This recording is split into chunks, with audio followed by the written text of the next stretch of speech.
Brilliance Audio presents Darkest Desires, the Makani Trilogy, by Dean Koontz. Performed by Amy Landon. When Makani Hisoka-O'Brien met the murderer, she thought he was a nice guy, perhaps just the one with whom she might want to share her life.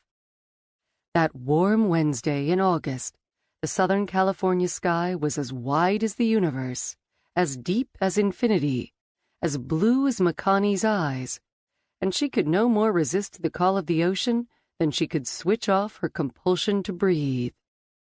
Her mother, Kiku, insisted that Makani had been born in the ocean, even though, in fact, she had been born on the island of Oahu in a Honolulu hospital.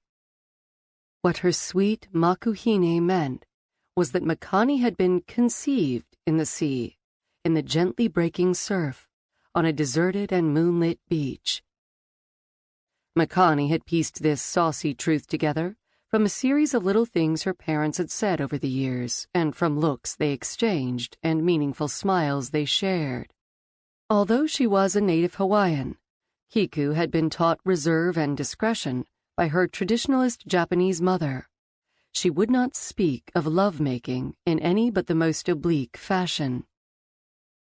Heeding the call of the surf, the bed of her conception, Makani drove her street rod, a glossy black '54 Chevrolet Bel Air that had been chopped and shaved and peaked and Frenched and sparkled, to Balboa Peninsula, the landmass that shielded Newport Harbor from the open sea. The Chevy purred like a panther, because she had dropped into it a GM Performance Parts high-output 383 CI small block V8. She wasn't a street racer, but if California was ever plagued by road bandits, she would be able to outrun them all. She parked in a residential neighborhood half a block from the Peninsula Point Park, in the shade of an ancient podocarpus. Her surfboard hung in a custom sling in the back seat, safer than she was in the driver's shoulder harness. She zippered open the vinyl, freed the board, and set off for the beach. In a bikini, she was a flame that drew young men as surely as a porch lamp at night enchanted moths. But this day was not about boys. This day was about the sea and its power, its beauty, its challenge. In medium-length board shorts, a sports bra, and a white T-shirt, Makani presented herself as a dedicated boardhead, warding off the testosterone crowd.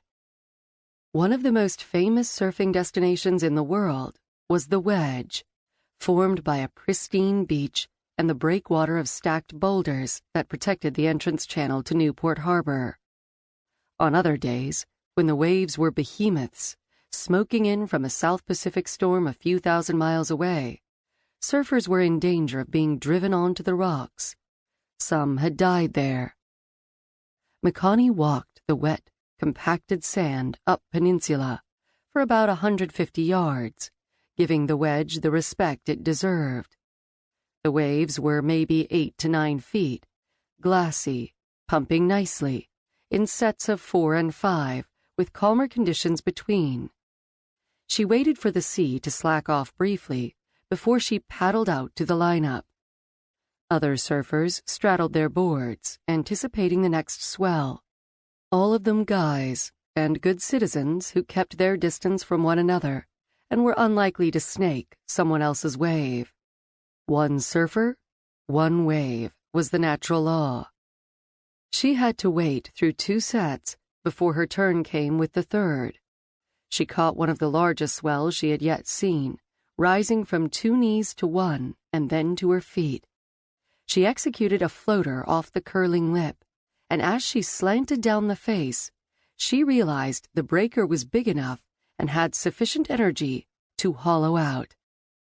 She walked the board in a crouch as the tube formed around her, and she was in the greenhouse, the glass house, which glowed with verdant sunlight, fractured by the flowing lens of water into kaleidoscope fragments.